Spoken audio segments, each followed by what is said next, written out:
Hey everybody, we're getting started early tonight. Dean, well, that's not true. We're started 2 minutes late, but we're getting started without Dean. Dean's still on the way. He's driving. He's caught in traffic. He was coming after work, and so he's stuck. Well, not stuck, but I heard the door. He's coming in right now. He's sneaking in. So we'll wait a few minutes. But yes, welcome all. I'm back from Israel. We got Dean in the hot seat here, rolling in hot. Come on in, Dean. Hopefully, you guys will be able to hear us all. We've got it all set up. And what is Dean doing? Is he changing into costume? But Israel is great. I had a great time. Saw a lot of cool stuff. I brought props. All right. Brought props. You got to get your seat adjusted and all that. Small studio, so. Oh, that's much better than a car seat. Yeah. All right. So, we're talking about breeding bettas tonight. How many times in your life have you bred bettas? And not like, okay, you spawn them 6 times that month, but like, let's say as a kid, as an adult. Like, I know, I feel like the first time I really started buying fish from you was when you brought in a bunch of Thai bettas. I remember that. Yeah, those were the white ones, right? Yeah. Yeah. So I don't know. I probably spawned them 5 or 6 different times over and over again. That's that pair, or no. Okay, different yeah. times. Yeah. That was just an experiment to see if that could be. I hate to say the word profitable already, but well, I mean, there's something to that. yeah, I mean, and we'll get into that later about some of the issues that you have doing that with the jarring of them and all of that. Mm-hmm. Because at the point when I brought those in, they were an inch and they were all still cohabitating. Yep. But in the next few minutes or few weeks, months, they would all be eating each other. So yeah, and that's what a lot of people, especially smaller operations, have is, where am I going to put them all? Yeah. I mean, contrast it with angelfish. I can do a spawn of angelfish in a 20 high until I've sold them all. Just, pulling the big ones every time. You can't do that with bettas. How many bettas come out in a spawn, for those that don't know or are thinking about trying it? Ideally, you'll probably have 200-300. First couple times you might have 5 or 10. But as you get better and better at feeding, especially the first few days, then your success rate will go up. What do you use into condition, like for feeds? Bettas eat pretty much anything. So what I would use now and what I've used in the past is a lot different. In the past, I've used a lot of frozen foods. Yep. Even, and I'm not a proponent of live blackworms, but it works really good. Mm-hmm. But nowadays, foods like the bug bites, the what are the little red wormy things? Oh, like vibrobites? Vibrobites. They just go nuts for those. Okay. And the male is always ready. So, you basically separate them. You feed the female until the what's the word? Ovipositor. That's it. Yes. That little white thing sticks down, and you can tell.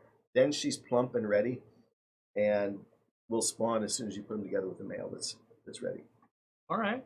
So, I mean, they're and I'm assuming we're talking pretty much about just the splendens. Well, I figured you'd talk about that because you've bred those a bunch. Yeah. I mean, we've both kind of done the mouth breeders a bunch. Right. But I think they're easier, and I think most people think of bettas in these super fancy bettas. Yeah. When we're breeding them, so the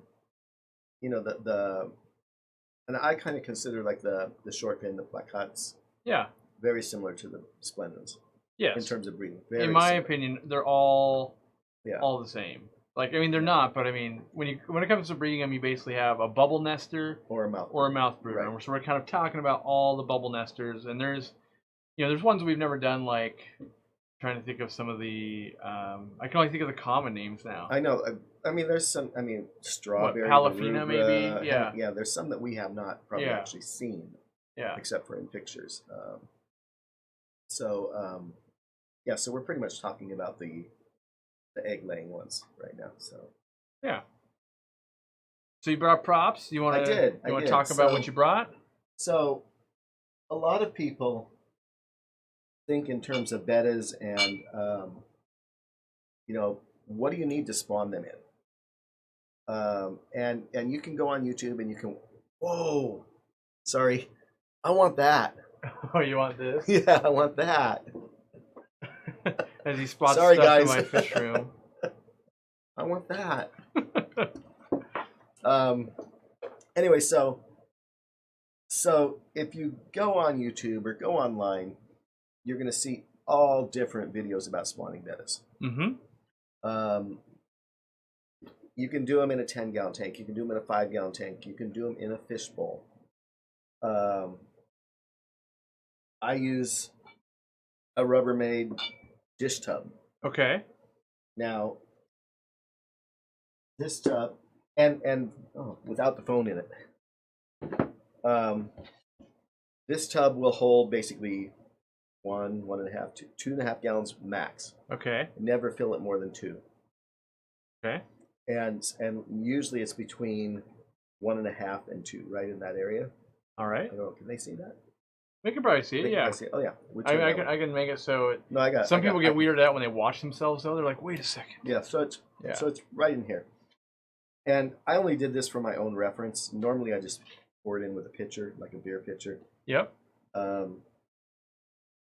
So, and one of the things I'm assuming here is you don't need heat. You're assuming it because they're going to heat the room, right. Or like a real, like not like a real fish room, but a fish room might heat the whole room or something. Right. If you need heat, you might have to go with a tank type setup. You also might be able to float it, like you put some floaties on there. You could float it. Yeah, you could float it, or use a 5.5 gallon tank. You know, like a little Aquarium tank, or even those, you know, the plastic tanks that are the critter keepers. Yep. Lee's makes them, I think. Yeah, one of those would work also. So you have a vessel. What I like about the tub method is there's nothing for the betta to see out. Okay. So, because bettas, as you know, if you put them in a jar and put 2 jars close together, they're going to fight. Right. They display, especially the males. The males will also sometimes do that for the female, but that's also, they will start building a nest then too. Yep. So let's just assume we've got conditioned fish. We've fed them well, done their water changes, and you've got a male and a female.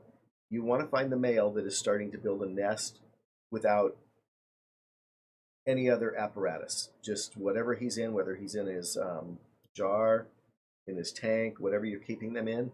The male is building a nest. Okay, so then he can go in here with good water, dechlorinated. Bettas tend to like Indian almond leaves in the water. Now, if it's in the water, it's going to sink. Yep. This is a new one. It hasn't sunk yet. There's a purpose for this one. So in the container, I also want some sort of... Oh, you did bring the other thing I was thinking of. Some sort of pot. Yep. And it's going to go somewhere in the middle there, right? Yep. So that you can break the line of sight between the male and female. Okay. She's got to be sometimes able to escape. I usually just stand the pot up. Some people will take these and turn them on their side, but then they roll around. I actually like them on their side really well. If you do it that way and you don't want it to roll around, just take it on a piece of sandpaper and sand a flat spot, and it'll stay where you want it. This allows the female to get away from the male, and then... You could use a rock or something, though, also, right? A rock, yeah. Anything. You could use a potted plant. Yeah. But a plant like guppy grass, where it's very transparent, They need to be out of the sight. Okay, so otherwise the male will keep chasing. Yeah, line of sight block. If you don't know what that is, just means out of sight, out of mind. Right. So you've got this set up. You've got the water. You've got the male in there. And then you need something for him to build the nest on. Now, if there's nothing, he's going to take a corner and build the nest. Yep. We see that in fish stores all the time. Right. You can add a very small air stone, just a trickle if you want, just to keep the biofilm from. I tend to not because they're not going to be in there very long. Okay. Okay. And then in the corner, if you want to do it the natural way, Indian almond that is not waterlogged. It's going to float. So you just float it in the corner, or the piece of the styrofoam cup. That's the trick I know. Yeah. This is easier, and you have more control over the water, because this is going to change your water quality very quickly. And what's the logic is they want to put the bubble nest underneath something? They're going to build it under something that's floating on the surface, and the reason they build it under that is so that the bubbles aren't breaking. Okay. Okay.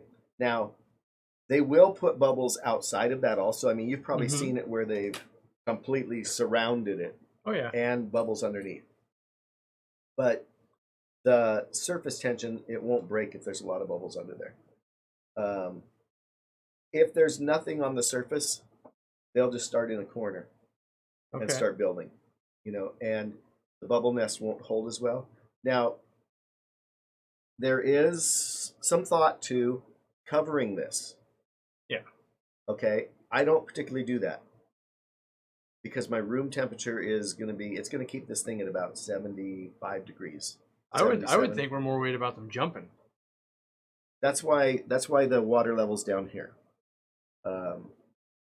But the covering is to keep the bubbles from bursting, supposedly. Maybe like a humidity thing. A humidity or something thing, like that? yeah. Okay. Again, I don't do that because they're not going to be in there that long. Mm-hmm. And your fish room's so humid anyway. Yeah, exactly. So, but if you're doing this on your kitchen counter, yeah, you might want to cover it, and you could use plastic wrap or a sheet of plastic or whatever. But so this is floating. This or the leaf is floating in the corner. The male's in there. Yep. You've probably fed him very lightly. You don't want any waste developing in there. So very lightly, maybe done a little bit of a water change. And the female that is conditioned is in a jar. And the jar is as full as, like, if this is up to here, this jar is filled up to there. Because eventually what you're going to do is you're going to plop the female in the jar right in there. Yeah, let's hold that up so that way they can... The jar is taller than the tank. The jar is taller, but or it's at least not... the water. Yeah. Yep, it has to be taller. Right. Yep. People have used the thing I can think of that you're probably it's like a chimney flue. Yeah, so the oil lamps. Yes. Yeah. Yeah. Yep. I have used those, but they tend to break. They're very fragile. thin. Yeah. So a jar works fine. The idea with the oil lamp chimney is the water's the same. Oh yeah. Okay, but when you're dealing with water in the fish room, it's all so close anyway. Mm-hmm. So, but you could drill a couple of holes in. You could, or use a this is just easily could be a mayonnaise jar that's plastic, or a water bottle. You could use a water bottle. Yeah, you could make holes in there. The idea here is now the female is in with the male. Mm-hmm. They can see each other, but they cannot interact. Yep. So then he should immediately start building a nest.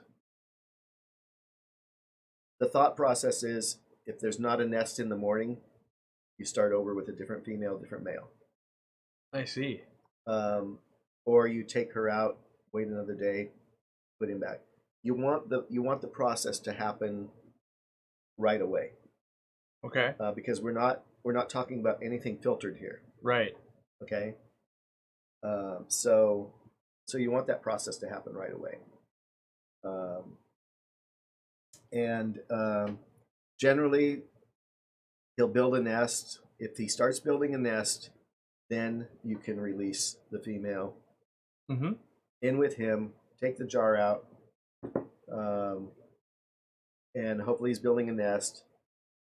You kind of have to watch. Now, the watching is easier to do in a tank than in a tub. Yep. Show bettas generally aren't a show betta after spawning. Mm-hmm. Keep that in mind. It's very rough. If you want to keep your bettas, fins, and everything in perfect condition, don't spawn them. Spawn a different fish. Most show bettas have never been spawned. True. Before they've been shown. Yep. Then they're bought, and someone like me takes them and goes and spawns them, and hopefully brings some other ones back. So the eggs are teeny. They are teeny, less than a millimeter. And the bubbles usually are less than a millimeter also. I find it hard to tell the difference when they're in the bubble nest. You can tell the difference with a flashlight. Because if you look down from above, now it's hard if it's under something. But generally you know if they've spawned because you'll see that the female is thinner and she's staying away now. Yeah, and the male won't leave the nest, right? The male will stay, keep blowing bubbles. Yeah. But the bubbles will carry the teeny eggs almost up out of the water. Huh. Because he'll just keep applying more and more bubbles. So, but they're teeny, and they're usually, what I've found in the past is they're more of a solid white, where the bubble is a clear white, right? Yep. And so that's how I tell if there's a spawn. Once there's a spawn, the female comes out. Mm-hmm. If she doesn't come out, she might not make it because they get very vicious at that point. And then usually I let the male be in there for another day, maybe 2. Okay. Then he comes out. And then you're just watching. Then the pot comes out, any extra leaves that are in there. There's sometimes where I put a little bit of jabba moss in there. Okay. And you're looking for the fry swimming on the top. At that point, I do an air stone because I want that surface to be able to, they can eat off of it. I don't want any mold developing on or biofilm on the surface. And they usually hatch within a week, sometimes sooner. Okay, probably depending on temperature. Temperature is very dependent, yeah. So they hatch out. You've got some fry swimming around. Now what do we do? Panic. Yeah. That's what most people do. And they go online and they say, my bettas spawned. What do I do now? Right? So bettas need teeny tiny food. Mm-hmm. I, at that time, tend to use paramecium. Okay. Because paramecium will stay in the water column. I also use... and paramecium is basically bacteria. It's like milky white water. Yeah. Is what you could describe it as roughly. Green water works really well. Yep. Floating plants like duckweed that has been in an aquarium, has a lot of biofilm. Yep. Is going to have a lot of critters. We won't see them, but they're tiny. It'll inject a lot of critters. And Greg Sage actually likes to dry the duckweed and then put it back in. Yeah, so because it'll rot, and that rotting will start that culture. So a lot of times with the different stuff he spawns, like Odessa barbs, that kind of stuff, he knows if I put it on at day 4, we'll have tons of paramecium at day 7 when they hatch. Exactly. But that's a pretty advanced technique. Yeah, and then the Ceramicron. Ceramicron, okay. Okay, so is it specifically that one, or just a really fine powder food like that? A really fine powder, and I actually use a small artist paintbrush. Okay, yeah, you do have paintbrushes in your room. Or women out there, a clean, what do they call the thing that they put the blush on with? That stuff. A clean one, not one that you already used for makeup. So you just dip it in the fine powder, and then if this is the paintbrush and I dip this in, it's just like this. Okay. Just a tap, and you will see it out on the surface. It's kind of like adding, what is that, like if there's oil in the water in your sink and you had like 1 drop of Dawn, it spreads or whatever? Yeah, it breaks the surface tension. Yeah. Right. Yep. Expect to see some losses. You're never gonna figure out, like in nature, what you figure maybe 5% of these become adults, Yeah, if that, yeah. if that. If you're getting, your first couple times, if you're giving 10, 15, 20, you're beating nature already. As you get more practiced at it, um, the feeding and everything becomes easier.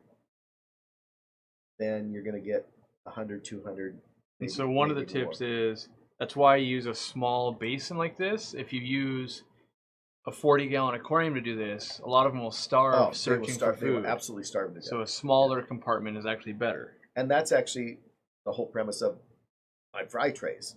Yeah. The whole thing is, if parents are brooding their fry, like, we've all seen cichlid videos where they're brooding them. Their idea is to keep them in a tight cluster. Yep. And they swim them into food sources. Okay? So if we're going to take the fry away from the parents and do that, our responsibility, that's the reason I use a smaller container, is to keep the fry condensed to the food, especially for the first couple weeks. Yeah. So how long are you feeding them like ceramicron type food and infusoria? Until they can take baby brine. Okay. Now, a lot of people will go in between with vinegar eels. Yep. Vinegar eels are small, but baby brine is small also. Mm-hmm. In my opinion, baby brine is much more nutritious.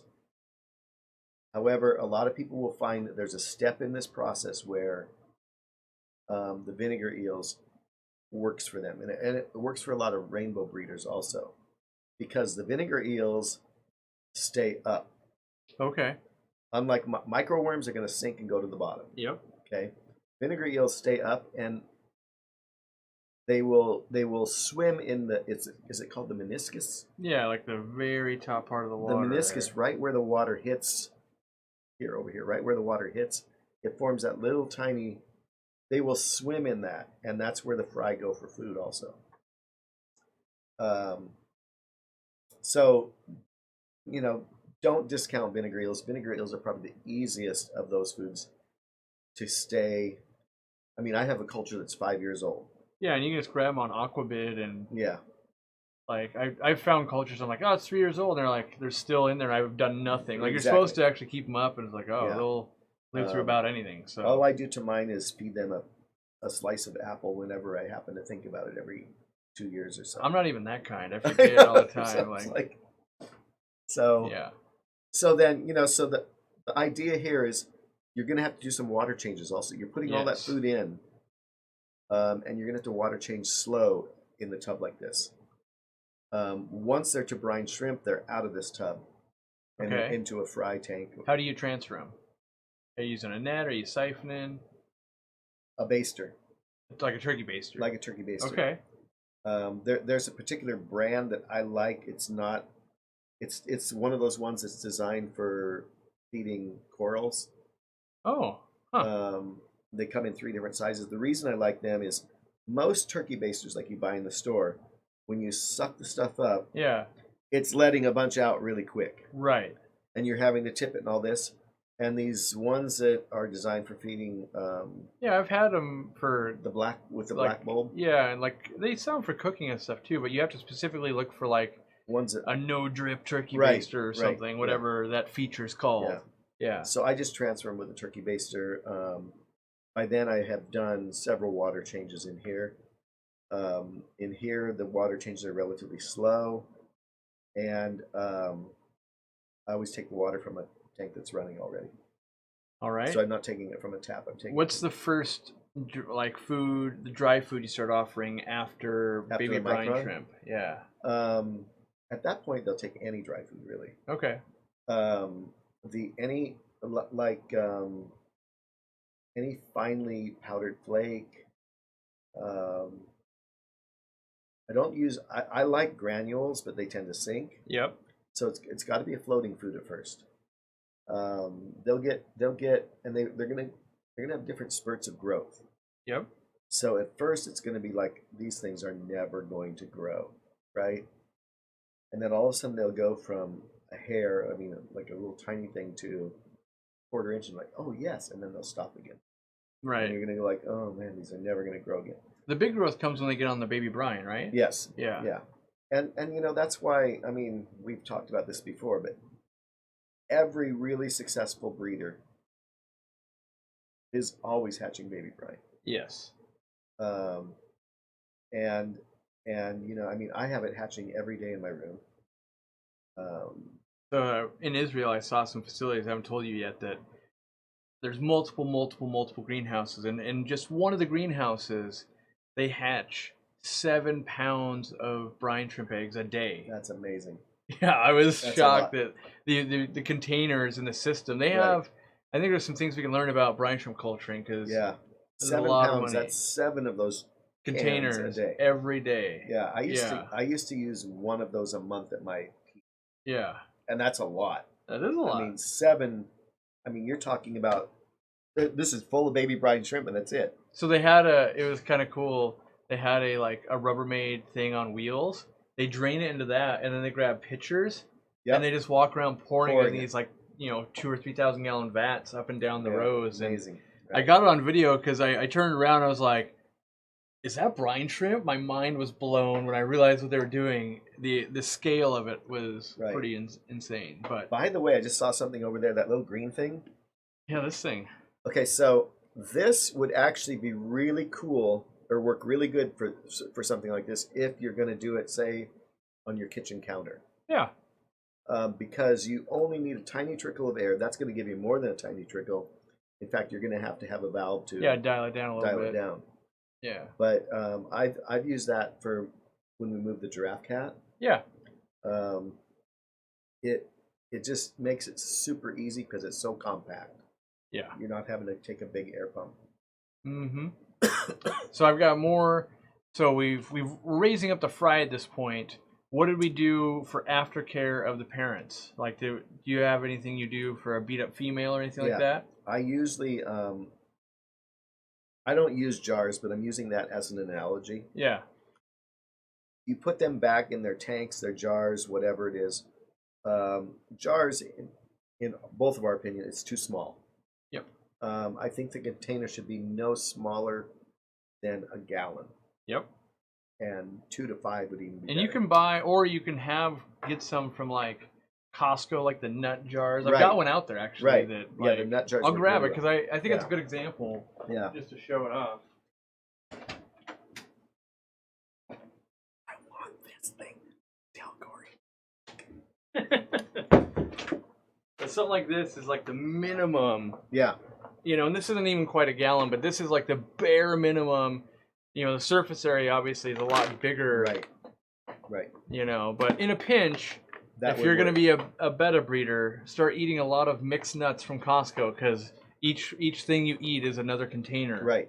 And they're really easy to, put holes into Right. and do all kinds of stuff you might want to do with that. So yeah. So, I mean, ideally, you're going to put the male back in his tank wherever he came from. Fin damage is going to be there. Salt. Yep.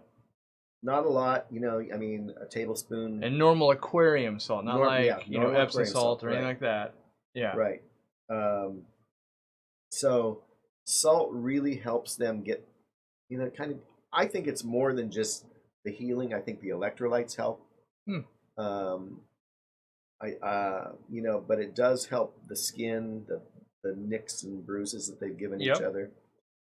They are. It's a beautiful spawn to watch when they do the embrace and they drop to the bottom. Yeah.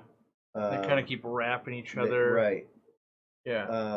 And then the eggs are released. But do I remember right that the eggs are released, but then the male goes and puts them up? Yeah. He and sometimes the female will either pass them to him or protect them while they're because she doesn't go up and lay them up there. No. They're falling down and they go and place them. They sink to the bottom and he goes and pushes them into the bubble. Blows them into the bubbles. Okay. So you've got the fry to about a half an inch. You're going to get them into probably a 10-gallon tank. You feed them 3 or 4 times a day. It's going to be gone like in 5 or 10 minutes. How do you do that if you have a job?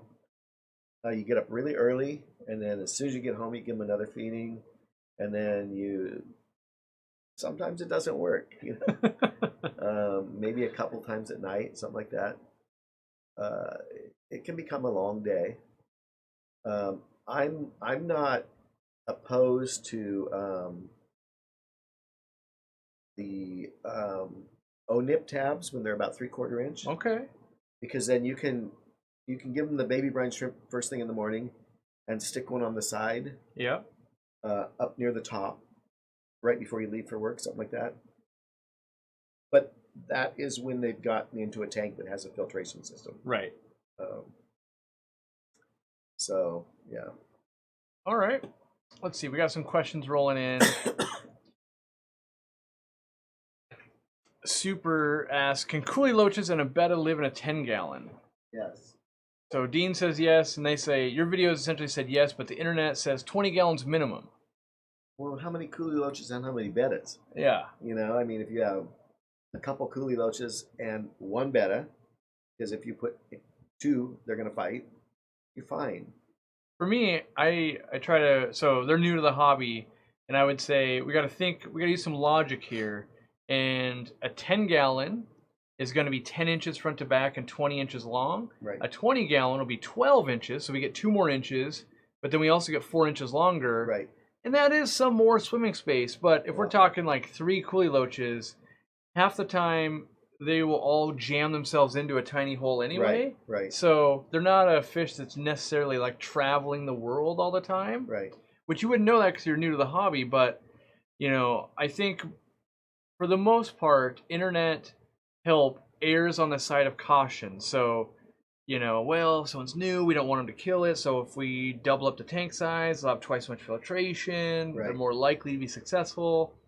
But at the same time, it might hold you back from, you know, kuhli loach is a very, very low maintenance fish. Very low. Like, I have a kuhli loach story.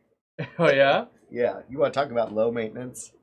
So we had moved back to Ohio for a couple of years, and while back there,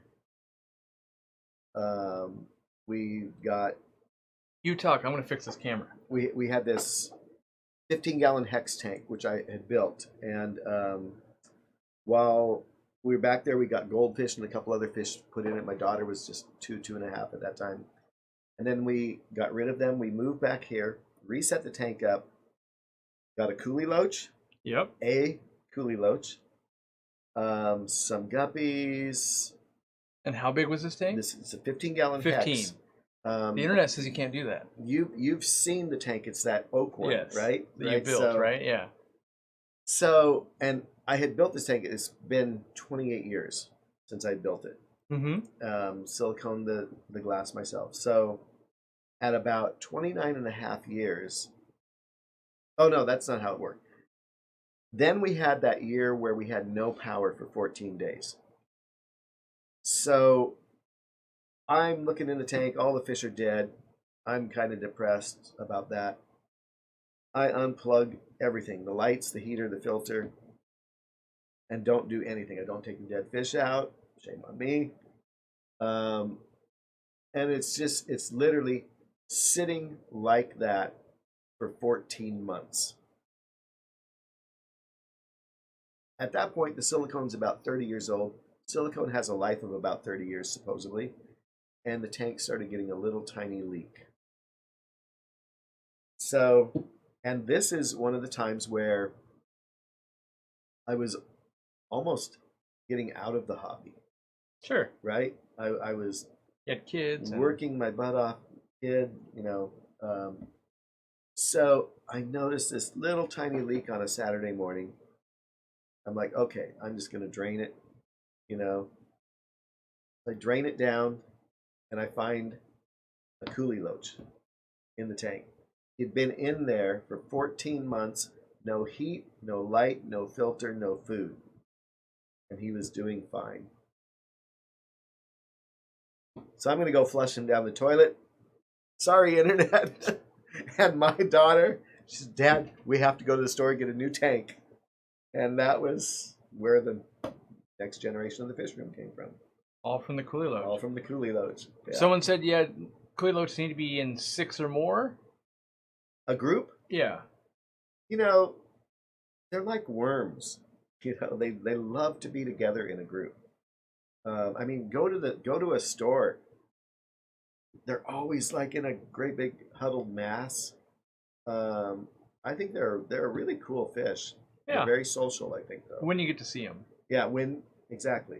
I've never really seen it be detrimental to keep less than 6 or keep 2 No, or you'll be like. fine. Yeah. That being said, they are hard to see, and I'm not claiming to be like the behavioral expert of a kuhli loach, but I always remind people like dogs are pack animals too, and some dogs thrive being alone. Right. And I'm not right, saying we should make that choice for the kuhli loach, but right. you know, I will sell someone one kuhli loach at a time with the premise of like, you know, keep an eye on your fish. If they don't look Right. like they're doing well, Right. fix it. You know, like it's not, you know, ideally someone that's new to the hobby should be watching their fish like a hawk anyway and enjoying. So, yeah. And don't treat them like a scavenger. Yes, that's a huge. Feed them. Yes. They need some sinking food also, not just what's left over. Mm-hmm. Yeah, that's as don't do buy a cleaner fish. all fish. Yeah. I mean, I hate that term of what can I get for a cleanup crew? Right. You know, that would be a siphon and a bucket. Mm-hmm. You know. Yeah, we're the cleanup crew. Right. So, yeah. We got a $10 super chat. Gonna buy dinner. All right. Nice. Yeah. More Chihuahua treats because there's never too many. Chihuahuas are treats. Awesome. Right. All right. So, what questions we have? Do we want to breed other bettas? Do we want to talk about fish rooms? I know people were asking about kind of building a fish room. Like, what are you gonna do to talk about that? That kind of stuff. Someone's asking, can you talk about breeding celestial pearl danios? Have you ever bred celestial pearl danios? I have.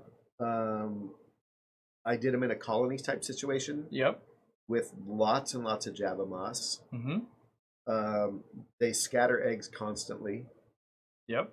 And after you know there's the fry, very similar to betta fry. They're so tiny. So green water works really good for them. Yeah. I struggle making green water. Need a pond. I know. Yeah. That's true. You do it outside, you're going to have green water. I've got plenty, apparently. Yeah. Every. So, but it's really hard for me to make green water inside.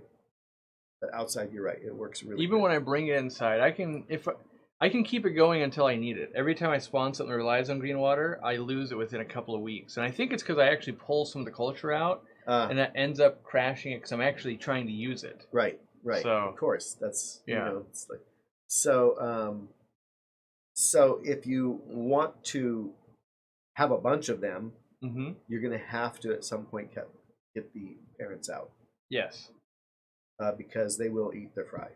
And I was explaining to someone the other day about when you spawn, let's say, egg scatters, whether it's rainbows or celestial pearl danios, something like that, learn how long it takes for the eggs to hatch out and let them spawn for like 1 day less than that. So that way you can get like, because they're going to spawn every day. If every day, let's say your pair of celestial pearl danios lays 10 eggs, if they hatch in 7 days and you let them spawn 6 times, you could hatch 60 eggs at a time instead of just hatching 10 if you're moving mops or moving parents, which they're a scatterer. And you will lose some to cannibalism, if you want to call it that. Yeah. But you won't lose it all. Because like when I set up my prey cocks to spawn, mm-hmm. Put the parents in the tank, put the mop in the tank, and I usually don't pull the mop until I see some fry on the surface. Oh. And then I know the mop is absolutely saturated with right. eggs. Then I pull the mop. I usually will try to net the fry off the surface. And then, you know, I use a gallon jar for that purpose to hatch the mop and just get hundreds and hundreds. Nice. One time. So someone did have a better question. They wanted to know when do you start separating out the betta fry? So as you're raising them up. we didn't get to that, did we? Yeah, we have not gotten to that part. That's for most of us, that's the difficult part. Because what I found is they get to about 1 inch and they're still kind of not sexable. They're just starting to be able to be sexable. They kind of just, at that point, look all like little female bettas. Little female, right. Yep. And then the males will start developing out. So that's the point where fish farms will jar them, Yep. right? Betta breeders in the States will put them in containers Mm-hmm. and maybe leave the females together, take the males out. Right. They will try to develop a female sorority. That works up to a point. It works reasonably well if every day you pull out the Males, right. You have as to long get as the you stay males on out. top of it for a very long Right. time, it works out okay. But if you think about it, like, well, let's use that case that when I brought those to the store. Yes. Okay. I had like 300 or 400 fry, literally.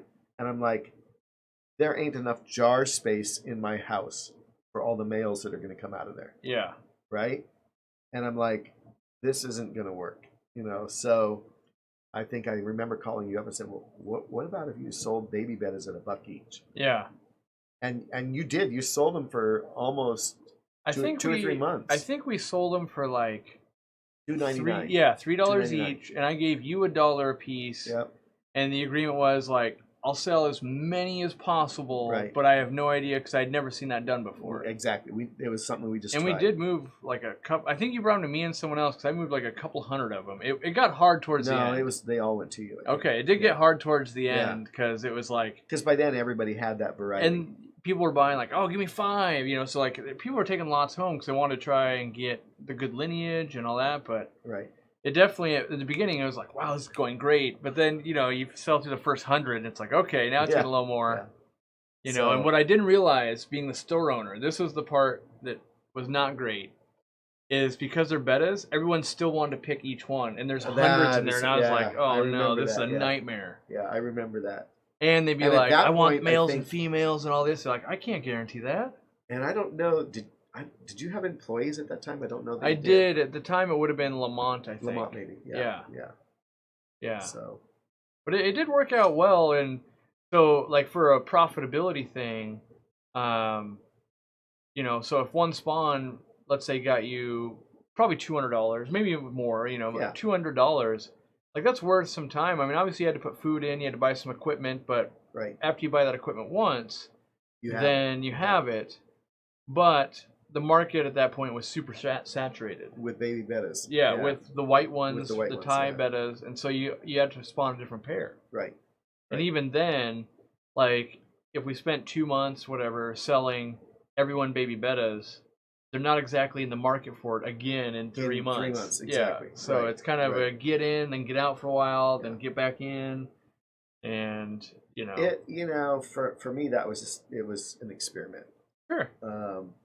I had done bettas in the past where I had jarred them in pop bottles. Mm-hmm. You tend to struggle with getting size on them, even though I know that's how they're grown on farms. But on farms, they are constantly changing the water and constantly feeding them. And by the way, there's 1, 2, 3, 4 new members. Yes. I can read that actually. All right. Yeah. Well, I had to put a big screen TV in there to make it happen. Yeah. Let's see. This is a decent question for you. Daniel asks, what permits do I need to import fish and plants? The internet is very unclear on this step because you've done it a few times. Plants, I have no clue. That's really hard. It takes a lot of agricultural certificates, so I can tell you just from my own research that to bring in 1 box of plants, it starts at $700, like the certificate. The certificate. So whether you're bringing in 100 boxes or 1 box, it's $700 plus all the other fees. But no, it's very expensive to bring in plants legally, and that's why most people, myself included, don't do it. Right. It's really hard with plants. But with fish, in the case of Washington, I don't know if every state's the same, although it was U.S. Fish and Wildlife. So I got, basically you get $100 permit. Okay. And you tell them what your plan of action is. You know, like in my case, I'm going to bring some fish back from Peru. Yep. And then the permit usually is given to you within 3 months. Okay. Do they do like background checks on you or what? I don't know exactly what they do because the first year I went, I got the permit and I was late in applying for it. Mm-hmm. So I overnighted the application to them and I had the permit 3 days later. That's not the normal process. Normal process is you mail it in. But they were like, "Oh, it's Dean. Oh, gotta take care of it." Yeah. But you mail it in. They go through it. If they have questions, and in my case, I spelled out. I'm going fish collecting in Peru. Right. Going on this particular exhibition or whatever you want to call it, and I got the permit. So then you collect the fish. The country that you collect them in has to have an exporter. So someone there has to be licensed to. Someone there has to be licensed to leave. export. Yep. Because they have to put a value on them. They have to put the scientific and common names. Okay. They have to put the quantities, and it's all in a document called an EDEC. Yep. You'll learn to hate that, much like I hate that. Yes. Yeah. And the EDEC, if it has a mistake, it's just denied. Right. They don't tell you. They don't tell you what. Yeah. They don't tell you what the mistake was made. You have to figure that out. And sometimes it takes multiple phone calls. Sometimes they won't take your phone call. So you just got to be willing to go through the red tape. If you get through that part, then it comes in, hopefully, to an airport that has a U.S. Customs at it. Mm-hmm. Then you have to not just clear Fish and Wildlife, you also have to clear U.S. Customs. Yep. And in our case, it's that triangle. Yeah, you got to go to you don't just stay at the airport first. Yeah. Airline first. They give you the documentation. Then you have to go to Fish and Wildlife. They have to decide whether they want to inspect that shipment. Yep. They could open every box, open every bag if they wanted to. And then they send you to Customs. And then you come back to Fish and Wildlife, and then you go back to the airport.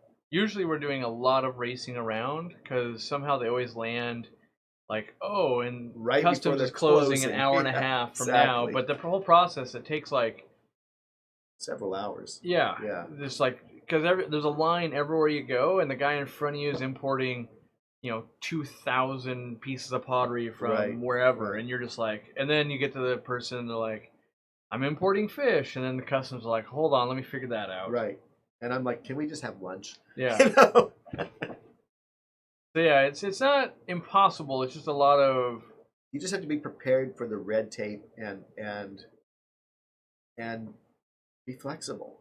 And it's one of the reasons I don't have a permit, because a commercial permit is different than a home use permit, and so because if I do it, then I have to prove the value, pay taxes and tariffs and duties, and and there's certain species that can be resold and some that can't, and there's all these weird things that come into it. That's why I personally don't bring fish in. I just have Dean do it, and then if he breeds it, then I can buy them. Right, and then you would also have to have the count. Mm-hmm. What is the purpose of this import? Well, I know we would run into problems when we would collect fish, and then let's say the wholesaler lets us know that 2 died. You have to go and update the list, because if the number's off when they arrive, if there's a body in the bag, that's fine. But if the number's off, then they're like, well, what are you trying to do here? Right. You're either claiming, because it starts getting to tax evasion things, and wait, there was supposed to be more in the shipment, now there's not. Yeah, so they might be putting a value of 50 cents each on a Cory, where we might be looking at that as a $20 Cory because it's super rare. But for export purposes, it might be 50 cents. But that all has to be accounted for. Mm-hmm. So, yeah. Do you have any tips on breeding gardener eye killies? Gardener eye, yeah, I've done those too. Yeah, me too. Yeah.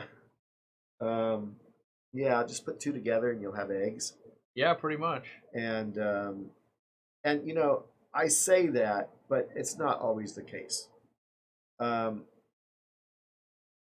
The first process in any fish is well conditioning that fish. Yes. Males. We take that for granted a lot. I do. We do, because I've done it so many times. So when I say you just put 2 together and they spawn, well, that's because that's worked for me. But you have to well condition the fish. Fish like killies, sometimes it's better to separate male and females when you're doing that, so that when you put them together, they're in breeding condition. Yep. I was watching something on the internet the other day I don't believe it. of I can't remember exactly what the context was, but it was who wants to buy my discus? Okay. Okay. And I looked at the discus and they all had those caved in foreheads like they had been neglected for not just a few months, for like a year. Big eyes, you know how discus get the really big eyes. Looks like your kuhli loach. Right. No, he was still fat and happy.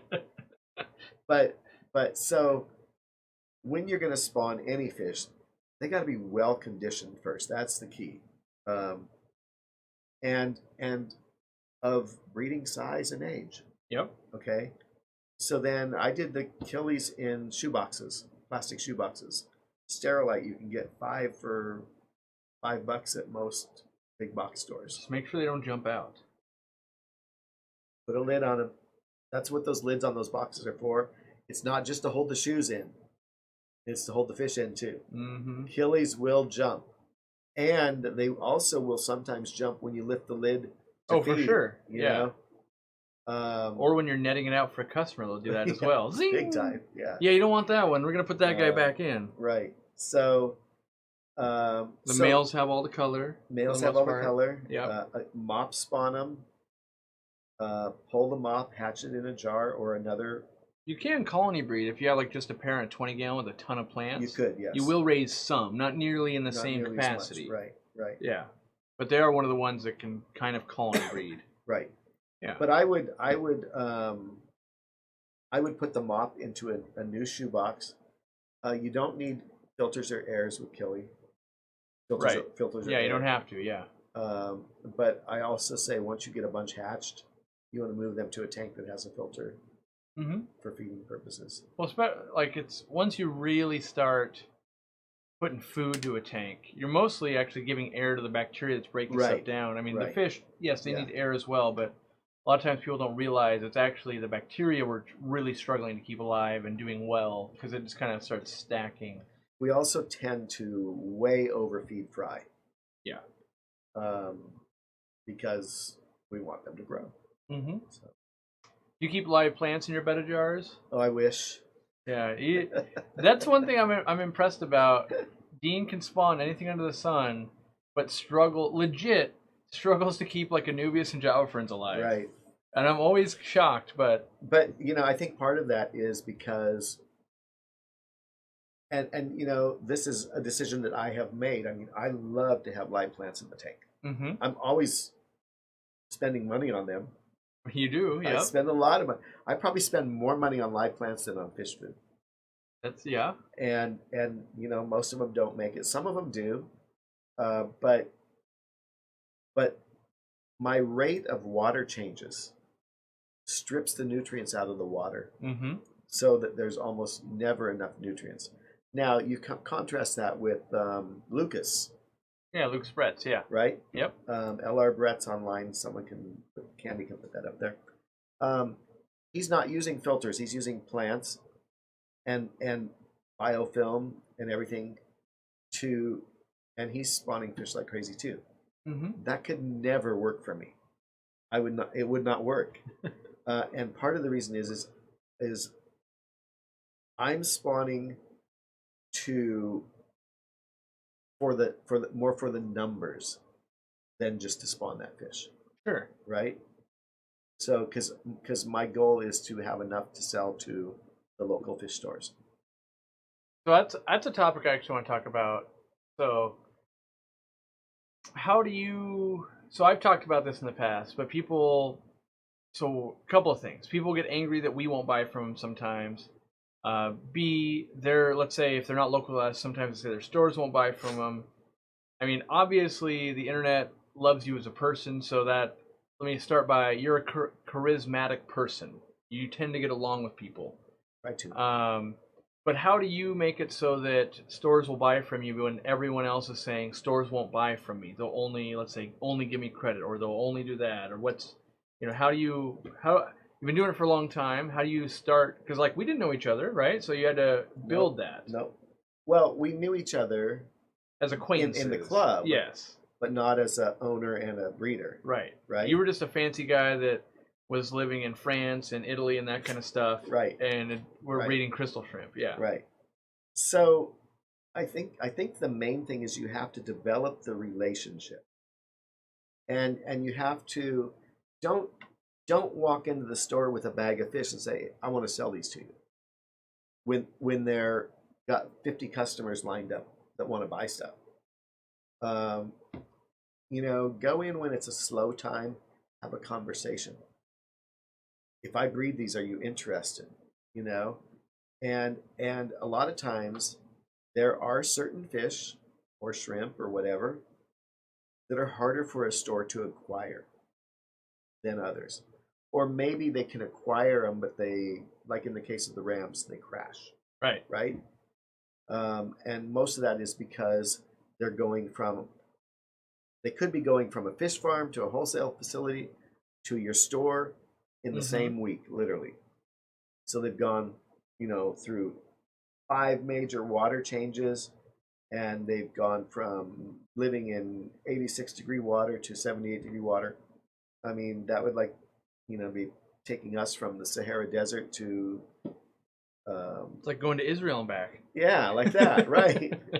Yeah. So, develop that relationship and don't plan to start big. And there's times when I've gone into stores and said, hey, here's a bag of angelfish. Try them out. I'm going to come back next week and see how they did. No charge. Or like in the case of you sometimes where you've got some fish in, I say, okay, I'll take those and breed them and bring them back. So when you bring them back, you're not taking them to other stores. Yeah. Right? So you develop a relationship with the manager or owner, and then work on that relationship, and don't plan. It's not going to happen overnight. And if something doesn't work, for one of you, it's not going to work for either of you. Sure. Right? So if it doesn't work, then maybe apologize, or make it up to them somehow. And it's no different than when you sell a customer fish. One of the big things was, the whole thing live delivery guaranteed. Well, when it's local, it's in a bag and you're taking out the car. Now, technically, once that bag of fish leaves your store, it's their responsibility. But at the same time, we also feel responsible. Yep. Right? So if they come back tomorrow morning and say, oh, I put it in my tank and it died, chances are you're going to give them another one. Yep. Right? You might want to do a water check or whatever, but and some stores do that, some don't. I've had stores where I've taken them fish and the next day half of them were dead, and I'm like, why did that happen? Is it something I did? Something they did? But either way, it's on me. Right. Right? So I just say, okay, I'll take care of that. Also, now you mentioned the credit thing. At first, take store credit. You need fish food. If that's all they're going to do, take store credit. At some point, they're going to say, man, you're bringing me so many fish. You don't need anything else. Or do like I do, build a fish room with store credit. That's a true thing. For a long time, we paid you in store credit, because and you would just say, oh, I'll just take it in credit. Right. There's times when you've had over $1,000 in credit. Yep. But you always you spend it. We buy fish food for you, that kind of stuff, and So I mean, if you're gonna start off saying, okay, I'm gonna be a breeder, I'm gonna make money, probably ain't gonna happen. I will say the other thing, that one of the reasons we buy from you is invoices. Yeah. So it comes with an invoice. Here's the fish I brought you. Here was the price, and it makes it very easy for us to keep track. Right. And I'm the one that usually keeps track of that. About once a year, we kind of settle. Yes, I'm very lackadaisical of just like, whatever you want, Dean. Like, it's fine. But we do want to make sure he's getting paid and the accountants are happy and all that. But it wasn't like that at first. No, it wasn't. Right? I mean, so So that's what you want to work into. You want to work into a good relationship. And we've changed different fish that we've bred over the years. I mean, there's some that haven't worked out. There's some that have. Yeah. So. And when they haven't worked out, usually you'll sell to another store or a wholesaler or something like that. But basically, at our relationship now, I kind of get first right of refusal. Like, do you want these? If Right. you don't, or can you sell more type of deal. Yeah. Or do you want more? Or we mutually decide this is not working. You know, that fish, you might as well just buy that fish. Right. You know, so. Yeah, and then there are things that I think that we should just buy, but you breed, like the neon rainbows. Right. Those are a labor of love where the rate I pay you, I swear you're losing money on them, but you love them. But I like that fish. Yeah. You know? and that's another thing where it's a value added thing. So and I mean I can do okay. You want 50 rams? You want 25 of the rainbows too?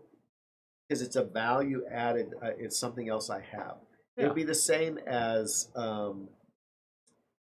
and every store would love this if you brought them in a clump of Java moss like this. Right. You know, because they cannot keep up with that. There's no store that can keep up. Now, if you took that clump and made it all golf ball size and put it in little tubs for them so they didn't have to do that, it'd even be better. Yeah. I've done that in the past, although I can't keep up with my own Java moss now. Right. So. No, they're all good. So, yeah. Work with the store, work with the owner and manager, and have patience. Because when I say that stuff, a lot of people say you're only saying because it's beneficial to the store owner, but you know, it has to be kind of beneficial to me, but it also has got to be beneficial to you. But there's just things like when people are like, I only will sell to you on a Saturday afternoon. We just already know the answer is no. Right. Like right. that's not going to work. You can't go in during the busy time. You yeah. have to go in, and a good thing to ask. And in fact, I even asked Robert, is it okay to bring these in at this time? Right. Right? Because if he says no, then I'm not bringing them at that time. I'll bring them at another time. You know, a store owner is typically ordering over the phone or over the internet. You're just bringing them something that you've bred. Now there is advantage for the store owner because it's coming from their own water, basically. And that is a big acclimation advantage. Yeah. The fish usually do a lot better. That's why the rams that I do work so well in the stores, because I not just have the same water pretty much, but I also slowly lower the temperature. And that helps the rams get into the store temperature water. Yep. Because it's usually not as warm as what we keep rams at. The other thing in perspective too, a lot of people get caught up in what they're doing. So they're like, but you said you're going to buy $200 worth of plecos and I'm here to deliver them and all that. But what they're not realizing is, like, you also brought them at the same time as I have $3,500 worth of fish landing today. That is much more important. Yeah. Right. And so that's where it gets a little weird when people are like, you know, like, but you know, their $200 is very important to them. It's not that it's not important to me. It's that I have something that precedes that of like, we already scheduled that, and I understand you've only got this day off, but it can't work for us because we can't put a bigger shipment off for a smaller shipment. Right. Even if it's something we really, really want, it comes down to a numbers game. Right. You know, of like, well, wheels are already in motion. And what if your tanks are all full after that? You know, you don't have a place to put them. That happens a lot where people want to bring fish in like a day or two before we're getting a shipment. And, you know, in your head, you kind of know. But at the same time, there's never enough fish tanks at a store. No. That there's always like, oh, we got to move a bunch of fish, got to consolidate, got to make room all the time. Especially in the quarantine room, it's really easy to go, oh, I know we ordered about 30 bags of fish. And we have 30 tanks, so that's not going to work. You know. Yeah. And a lot of times for us, we run into meds where it's like, at 10 of that fish, the medicine we're going to put in and the quarantine tank it's going to take up is going to cost more than more because we could have landed an entirely different fish, but there would have been 200 neon tetras in there. Right. And so we run into a little bit of that because we are a very small store. People are shocked when they see us. So. Right. All right, we're falling behind on the super chats, and we will get to normal chat. We got another hour, no worries. Can you colony breed white clouds and tips for raising the fry, and the tips for breeding you found to be best? So for me, breeding them outside in a pond works great. Colony breeding, so long as you don't have anything eating it. Other fish, snails, shrimp, any of that will eat on the eggs. On the eggs or the. But they pretty much are a colony breeder if it's only white clouds. Right. You'll get some generations going. So what happens is like you put adults in, they'll lay eggs, those eggs hatch, and the adults typically won't eat them if you're keeping the adults fed. But the next round of eggs, the juveniles are so hungry and they're so active that they will eat the new babies. Right. So you get these like waves of spawning going. Right.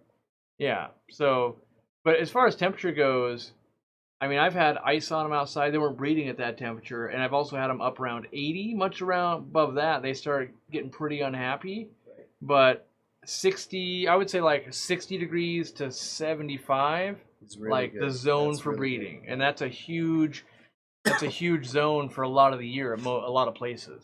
So, all right, we've got some more from the Fish Tank Barn. I'm heading to Germany this summer. Is there any fish, or is there any way to bring fish back? I mean, you can do it the Corey method, and that is buy them and bring them into the country and hope for the best, which I'm not advocating that. I'm just saying I did get guppies back from Vienna that way, but it cost me way more money than it should have. Right. And there was a viable chance that I wouldn't be able to get them through. See, I was just going to ask this question about Corey because he was just in Israel at this gigantuous fish farm, and I'm like, if he didn't pack a couple boxes back, I was never going to talk to him again. Well, yeah. So hopefully we'll be able to import some if we want to. So, but again, that's a question where you're going to want to get an import license and find an exporter there. The export will be because they were asking me when I came with my fish, they asked if I had the export papers, a permit. Right. And I don't know if it was like a scientific permit. They didn't. The guy I was talking to, like, he was basically just asking, like, he didn't know much about fish, but he knew you needed some kind of okay to be doing that. You need an export permit. Yeah. We need that leaving Peru. Mm-hmm. So there is, I believe, if they will let you put them in your checked luggage. I think it has to be carry-on, technically. Or maybe carry-on. Yeah, I can't remember. You can carry so many fish. I think it might be 7. 7, I think it is. But again, the airport you're leaving from in Germany is going to have to okay that. Yep. Coming into the States, expect to be scrutinized. And what I learned something very important. If you're ever going to try to bring fish on the plane with you back to the United States, fly home, because I landed in you're right, yeah, Colorado, and I had a connection flight like 90 minutes later, and it takes way longer than 90 minutes to get through anywhere with fish. They got all kinds of questions. Yeah. So that's what I did learn. I was like, this actually would go a lot smoother if they confiscated them, and I just had to go back to the airport tomorrow. Like, that's actually pretty easy. Right. If you landed in Seattle. Right. But yeah. I didn't have a direct flight, and I'm not necessarily advocating that, but that would have been a lot easier, So the other way, you don't want to do it the illegal way. Right. You definitely want to claim everything. You want to claim everything. I mean, you can try to do it without claiming, but you're going to get caught at some point. And if you get caught, you get on the blacklist, and every time you go through an airport, you're the one that gets pulled to the side, and everything gets gone through. Because it doesn't say, basically it's going to say smuggling illegal animals. That's what it's going to say. It's not going to say like you tried to bring one pair of guppies. It's going to be straight up or something like that. Yeah, so I was definitely very adamant that, like, yes, I've brought fish into the country. Very open, declared on the custom forms, everything. Not trying to hide it. The big thing I think in this is having the right paperwork. Yes. If you have the right paperwork, then you have a lot better chance. But like Chris, the Shrimp King, says, every time he comes to America, he brings fish in, no problem. They just ask him a few questions, and he gets cleared.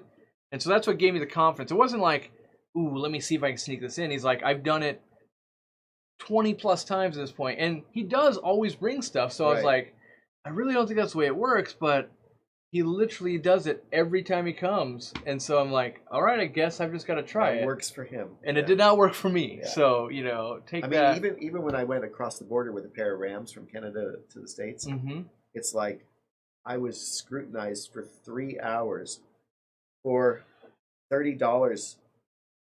Finally the guy says, how much do these cost?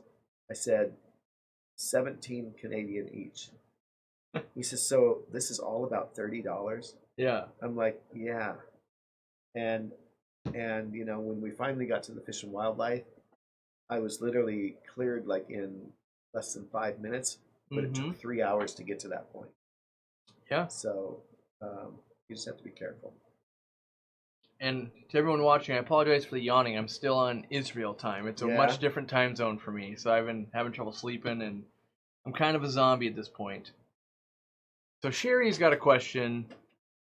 Thanks to both you, not only have I been extremely successful in the hobby, but breeding German blue rams as well. I appreciate your time and effort and dedication to the hobby. Great. Good. So no question, but Good. I'm guessing it's your video that led to some of that success. So. There you go. Are Dalmatian mollies worth breeding? They will crossbreed with black and or gold mollies, and does the size matter? So I'm going to ask you, because I'm a store owner, and so if a store, let's say Robert said, I can't get a hold of mollies, would you breed mollies? No. And why not? I've bred them in the past. I would rather breed guppies. But this does bring up a point that is a pretty good possible point. If you read into this thing, they crossbreed with black and gold dust mollies. Okay, so yeah, will they cross with those? Yeah. Oh, will they? I'm not sure. I'm assuming they will. They will. So and years ago I used to do this with angelfish. So you get a strain of black angelfish going. Yep.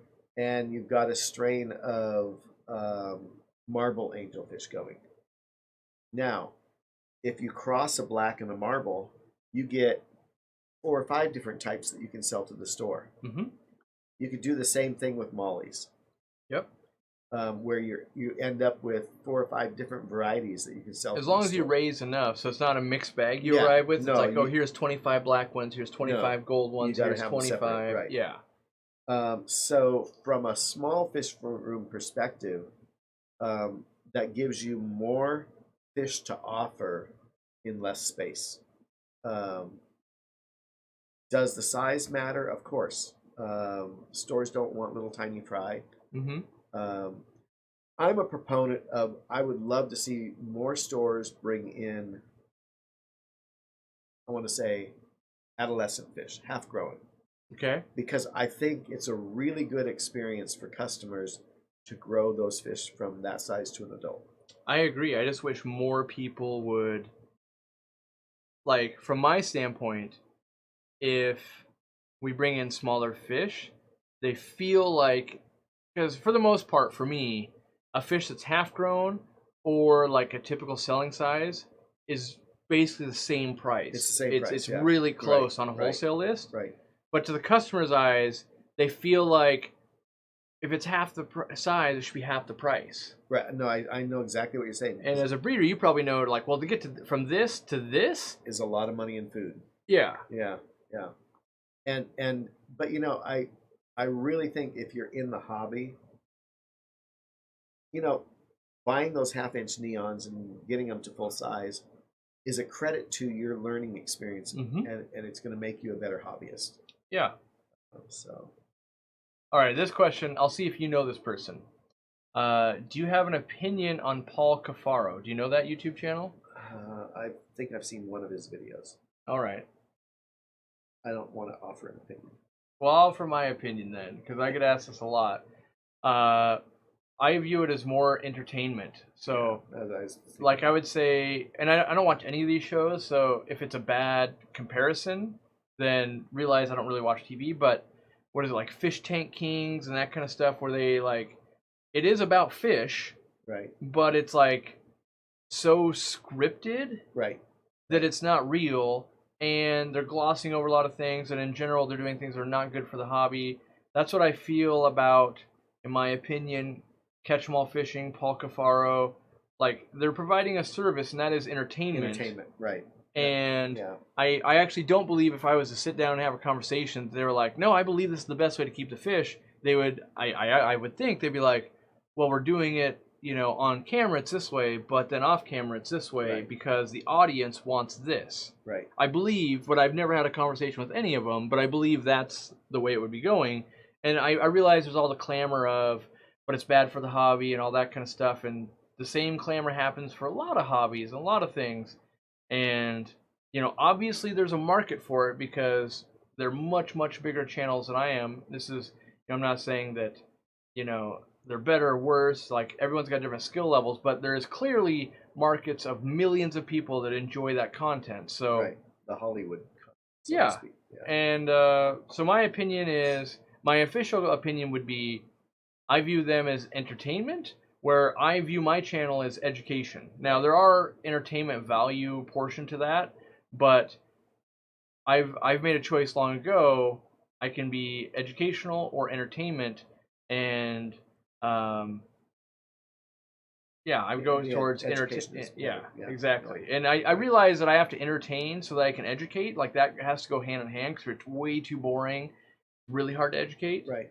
But you can also err on the other side. I actually thought it would be a great business plan for someone out there to get sensational big like they have been able to, and then pivot towards education. So now that you have this giant audience, yeah, then slowly pivot. And I've seen them try some of those videos actually, and the audience doesn't respond well because they're there for, wow, let's look at the next best thing, and right. not like, oh, this is actually educational. I'm not here for that. Right. I think part is they're not known for that. So, you know, I think it's a hard transition, but if you could pull it off or weave it into the content, I think that would be kind of some of the best of the both worlds. Right. So, right. Yeah. Would you do a guppy pond in Texas? When are you moving to Texas, Dean? Yeah, I'd do a guppy pond in Texas. I would. I would do everything in Texas. They have a lot of nice weather there. Yeah. It does. They can have some harsh winters, but most of the people to winter over will do a tarp greenhouse, right? Yeah. Not or at least I would try it. Yeah. Not an expensive greenhouse. Yeah. And just, or for lack of better words, throw a heater in the pond in the winter for a couple months. It's only a couple months, right? Yeah. It wouldn't. Yeah, I would. It'd be worth it. Like, even Lucas Bretz does that, and he has the harshest winters around. Yeah, so. Exactly. Right. Yeah. Any tips on breeding blue rams in hard water with 8.4 pH? Okay, so the pH and the hard water are not hand in hand. Correct. Okay, that's two different things. My water comes out of the tap, pH in the 8s. pH will, but it drops. So it will drop because my water's so soft that there's no buffer in it. Mm-hmm. So a lot of times I have to add coral to the tanks to keep the water buffered so that it doesn't drop or doesn't crash. Yes. Go down into the 5s. Because it will go down into the 5s. The hard water, yes, you can adapt rams to hard water. They will do fine. I learned in Israel, they only spawn them in soft water, and they do all the raising in very hard water. Right. Because they do better. And also, there's less deaths and stuff. Yes. Right. The other thing is, what you want to do is get into your second generation. Mm-hmm. So once you get the rams, even if you only have a few from your first generation, those have been raised in the hard water, high pH. Yep. It's going to be far easier for your second generation to be successful. And I would say that about any fish. Like, you remember the L333s? Yeah. Took 2.5 years to get a first spawn. But and we got those at, I think, 1.5 inches about. We got them pretty small, but they had the great markings, so that's why we set them aside. Right. Yeah. So 2.5 years to grow those up, get them ready to spawn. Got a spawn. The second generation spawned in a year, Mm-hmm. but they were in my own water. So getting into that second generation is big. It's huge. You consider breeding neon tetras to be easy or hard, and is it profitable? I go with they're not. They're not easy to breed. They're not the They're hardest labor to breed, intensive for but sure. they're not profitable to breed. Yeah. Breed something else. As I'll show you in a video from Israel, I visited a guy who is breeding neon tetras, and It's a lot of at the labor. level he's at, you'll be like, oh, I see why it's hard to compete price wise Right. because just the scale of it, Right. you know. And I think it would be profitable. So if we discovered neon tetras tomorrow and no one knew, it would be very profitable. Oh yeah. But because they've been a popular fish for so many years, so many techniques have been worked out to like, oh, Yeah. that saves another penny, that they're very, very cheap at the farm level. And then, like as wholesalers keep touching them and get to a store, they get expensive. Right. But yes, it's. I mean, I go as far back with neon tetras where there would be specials at the store, 10 for $1. Wow. So and you had to come in like maybe on a Friday to get that special. Yeah. Um, Can you imagine if I did 10 for $1 at the store right now? Oh my I would God. lose money, but Yeah. there might be an angry mob. Yeah. Especially if it was neon tetras. Yeah. Yeah. I should try to see if I can work that out from an actual farm. And like, You'd have to, but they would come in at ½ inch. even still, like people Because would, yeah, wholesalers used to grade them. They would have small, medium, and large, yeah, and whatever the store bought is what they would get. So the 10 for $1, they would just bring in. I can't imagine trying to count those. I think they just gave them a net full. Said, yeah, you know, yeah, 10 I for mean, $1. I mean, at the wholesale level, how would they count? Well, that? even at my employee level, I'll lose money if they're counting them and put them into a bag at Right. 10 for $1 at 10 Right. cents each. Yeah. Like, oh, yeah, that's a. That was years ago. Even there'd be a mob even at $1 per at this point for healthy ones. Yeah. So, I know a lot of people have been asking, how are your zebra plecos doing? Like the babies. Oh, the babies. Yeah. Okay, so that was it wasn't an experiment. I had zebra plecos 3 times. First time was, I don't know, probably about 15 years ago when they first came in to the hobby. At that point, you're paying $60 each. Yeah, they were relatively cheap compared to now. Yes. Yeah. And I grew them up to just shy of breeding age, and then decided to move to Cleveland. So I sold that fish room and all the fish and everything. So then I had them it'd be about 5 or 6 years ago now. Yep. And I grew a group of 10 of them up to breeding size. And as many of you know, my wife lives in Canada, so I frequently go to Canada on weekends. And one weekend, the heater stuck on. And I came back, and this is after feeding them and water changing for almost 3 years. And the water in that tank was 120 degrees, and there wasn't any alive. So then I had heard that they're going to go on the IC whatever end list. Yeah. Right? Yep. And that was going to make them really hard to get, unless they were tank raised like in Florida from another breeder. So I got another group of 9. I could only get 9. They were extremely expensive. And I believe it was the last time that source could import them from wherever they were coming from. So I grew, those are the current ones that I have. Been growing them for... That was what, 2 or 3 years ago now? It's over 3 years now. Okay. So I remember when you bought those, I was like, you're crazy, you just lost all of them. I know. There was like a 2-month delay and you went right back on the horse. So, that's what it takes. So, like $1,000 investments lost, and you can still go back at it. Yeah, it's perseverance. So, anyway, so I grew those, Started in a 20, now they're in a 40 breeder. And for the last 6-8 months, I've thought I've got all males. Mm-hmm. Then there was a time where I took out everything in the tank, put all of the fish in one of these tubs that I looked at them all from the top and go, there's different body shapes. But there's so much information about how do you sex them this way, how do you sex them that way. And everybody does it different, and I don't think anybody is a 100%. Right. The only way you're going to be 100% is by literally finding a female and a male. Yeah, watch them spawn, basically. Yeah. Right. So the tank that they were in has it's well filtered, it's well water changed, but it's kind of got lots of mold developed. On that tank, it's a 40 breeder. Do you run an Aquarium 110? A 110. And what, 1 or 2 sponge filters? 1 or 2 big sponge filters. And like a sponge on the intake? Yep, a big sponge on the intake. Yeah, like a real big one. So it's well filtered, and it gets 50 to 60% water changed a couple times a week.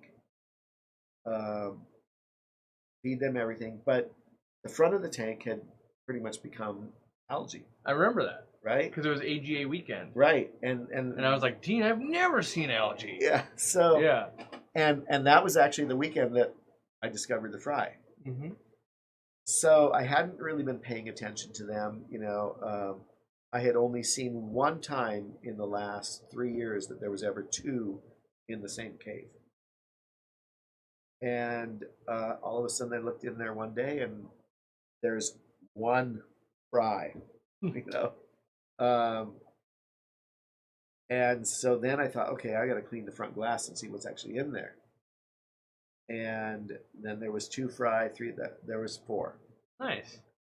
So keeping in mind that they typically only lay, what, like 8 to 12 or something? I would say 8 to 16 eggs. Yeah. I thought, that's not bad for not doing anything. Yeah.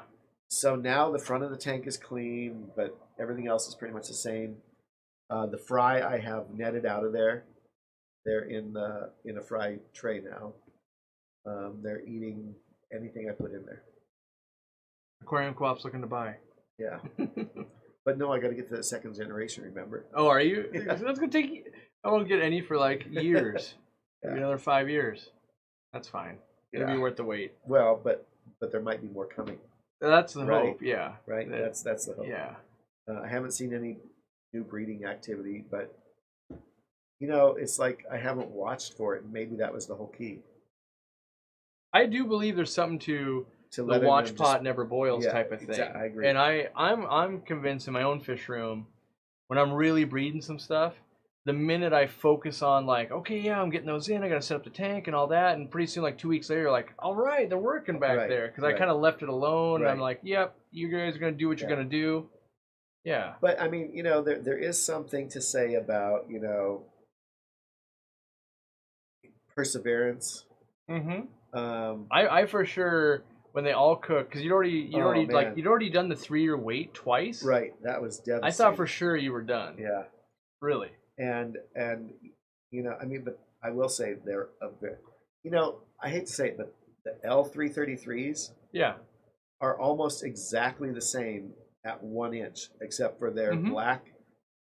They're black and white, and the zebras are white and black. Right. So that's, I mean, it's hard to tell the difference at the small size. But yeah, they're doing good. Doing good. In Jimmy's recent brine shrimp video, oh no, you glossed over separating the shrimp from the eggshells in the bottom of the jar. How do you do it? So separating brine from the eggs. Okay, so the jar. Okay, the bottle. Yes. I almost brought that as a thing today. The bottle is like this. Yep. There's a hole up here, right? Air's from here. Turn it off, and then it settles. I tend to focus the light down right in here, even though it's lighting up everything. But focus the light down here. Because they're all of the shrimp sensitive. over about 15 minutes will settle down to here. There'll be a few swimming up in here. I don't worry about them. Yeah, they're drawn to the light. They're drawn down here. Now, when I open that valve, the first, say, teaspoon is going to be a lot of unhatched shell and shrimp. I siphon that into a separate jar, or a separate, what do you call it, beaker. Yeah. Then I close it, open again, and then I siphon the rest into another beaker. That's almost pure shrimp. There's always going to be some shell. And, you know, there's people out there that say, oh, the shell's going to kill fish. I don't think I've ever witnessed it in my own fish room. It's roughage. Yeah. It's like us eating kale. Like kale? No. No one on the Kale- planet. No one kale- on the planet likes kale. kale. Is good for you. I didn't say it wasn't good for me. I just said I don't like it. No There's one actually likes nothing it. like a kale Caesar salad. All right. Okay. Maybe made by Dean. Yeah. So that's how I do it. And then the first couple teaspoons, if you add a little water to that, the shells will still settle to the bottom. Yeah. And then you can pour the shrimp off the top. So that's how I do it. We've always glossed over that. I don't know why, but The most important part. everybody that's ever seen the brine shrimp, it's always like, okay, how do you separate them? Yeah. So, yeah. All right. We got some more super chats here. Let me grab right screen. That's the wrong screen. Ah, yes. All right. What size will L66 breed? Is that king tiger? I'll Google that. Google that. Yeah. And while he's Googling it, did he say 66 or 56? 66. Yeah, it is king tiger. Okay. Those get to about 5 inches, right? Yeah. So the first thing I'm going to say is it's not size, Correct. okay? We just went through the whole scenario with the zebra plecos. Are you willing to keep those L66 for 3-5 years till they become sexually mature? Nope. If you're not, then you might as well stop now or just use them as a show fish.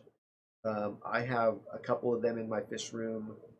I started with 5. I only have 2 left now after almost 10 years now, and they're still not fully mature. Wow. So, you know, you got to be willing to say, okay, I'm in this for the long haul. It's age, it's not size. Now, at that same point, they will have to put on size too. Yep. But if you keep them that long and you keep them healthy that long, and you have both male and female, you'd probably have them breeding. I mean, I think it's a better way to say it. Like they need to be mature, a certain age, but instead of size, saying conditioning. Condition, right? Yeah. Yeah. Because the reality Yeah. is, like, yeah, they're gonna get size, but it's a conditioning to put enough meat on them and that kind of stuff that Get they could the actually. females to develop the eggs. Yep. So don't consider the size. Consider all the other things, Mhm. and those are probably going to have to go into a 75 to breed, and you'd probably have to have a group of them. Yeah. I don't know. I've never bred them, so I don't know how They're- territorial they get. That's pretty good size. They're a pretty Yeah. good size pleco. Yeah. All right. This one will be good for you. How do you convince your wife to let you have all these tanks? Oh, that's a bad question. How can we tell if she's watching? Yeah. I don't. I know there's times when she's like, "Can you just get rid of them all?" But at the same time, I had a lot of tanks before we were married. You guys have been married a long time, by the way. Yeah, we have. Yeah. So she's seen it grow bigger, grow smaller. She's seen, you know, like when we moved to Cleveland, I was down to 1 tank for a while. And when we moved back, well, before we moved to Cleveland, that was the biggest fish room. Yeah, you built a whole house for it. Yeah, Yeah. the house is built with a big fish room in it. So, you know, one of the big keys is don't forget you still have to spend time with your wife. And she might not come in the fish room and be all gaga over 4 zebra babies. Right. My daughter might, but maybe not my wife. So yeah, you just have to, you know. I remember. I don't think it's a matter of convincing. I remember a tip. Yeah. So you used to read a lot of discus. Yes. And when you'd sell a lot, you'd make it a point to take her out, right? Absolutely. Yeah. Yeah. There was one time when I was primarily doing discus where I had this one guy, customer, if you want, and I was selling not just to stores, but I was selling also to people. Yep. Big mistake. Really? Yeah. Yeah, it's much easier selling to stores. Okay. But I had this one guy that would every other Thursday, and this is before the internet, it's before cell phones. He would call me. He knew what time I got home from work. And he said, "Can I stop by and see about getting some fish tonight?" And it would almost always be $1,000 or more. And this went on for probably over a year. And so it would be like every other Thursday I could say, "Honey, we're going out to dinner tonight." So yeah, make it work for both of you. But don't ask her to change the water or squeeze the filters out. That's bad. That will not happen. Will your wife feed the fish for you? She has. Yeah. As long as I do the tank labeling. Yep. Which, that's a whole nother video someday. We do need to do that whole video. Yeah, we touched on it a little bit in yeah. a fish room tour, Right. but yeah. You got to watch a 90-minute video to extract that info. Right, So. right. Advice on getting bettas off of frozen and live foods. Stop feeding them. Stop feeding them. Yeah. Yeah. And it usually fish can go without food longer than what you think. Months. Months, yeah. 14 months. That's right. No, but the reality is yeah, literal months. Yeah. I mean, if you stop feeding them for a week and throw some flakes on top, they would probably take it. For the most part. Yeah. There are times that are crazy stubborn fish, but for the most part they will give in. And it's not even that cruel because you're offering, if they're used to eating pizza and you're offering a salad every day, right, you're not really being cruel. Eventually they're gonna eat it. Yeah. It's a bad example because a betta is a carnivore, but you got the Right. gist of it, And also when you do that, the dry food that you're going to give them a high quality dry food. Yes. Not just something that you get at Walmart. I say that right? Walmart. Walmart's fine. Yeah. Also, the betta darts away anytime she goes near, or he or she goes near. I think that's just Are you scary? Yeah, I don't know. I don't know. That could be shadows. That's what I was going to say. Shadows would do it a lot. Yeah. A lot of times there's a light up above. You create a big shadow. You're a big scary fish. And maybe raise it up to your eye level. Oh, I never thought about that tip, but yeah. Yeah. That makes a lot of sense. Been listening through all the podcasts recently while at work. Hands down, one of the best episodes. Definitely one to repeat. Oh, all right. Good. Glad it's not a giant waste of time because we put, what do people, this is my getting up on my soapbox. A lot of people don't realize the amount of effort it takes. So Dean had to drive here through traffic. What time do you leave, Dean? 3:30. What time do you think? 3:30 is my guess. 3:30 is when I thought I was going to leave, but I left before that. Okay. I was on the road at 3:15. So 3:15. It was an hour and 45 minutes. Yeah, that's just driving to get here, and he got here, a couple minutes Oh, late. did I tell you that?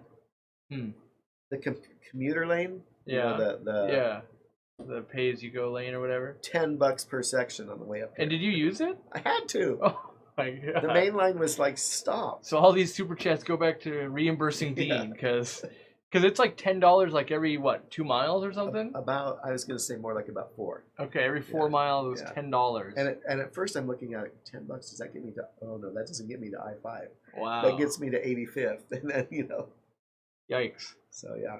But then you had to put the little supplies together, because you had to get some stuff ready. Yeah. But it takes quite a bit to even just put on a 2-hour show because then we're here for 2 hours, and then we got to kind of debrief, and there's work that goes on after the show. But the reason I'm bringing that up is I'm glad to see people really enjoying it because it is quite a bit of work. You know, a lot of people think, you know, a 10-minute YouTube video, like, oh, it takes like 10 minutes. The reality is No. it might take Jimmy and I and Dean 3 or 4 hours to Right. make a 10-minute video, you know, or longer even.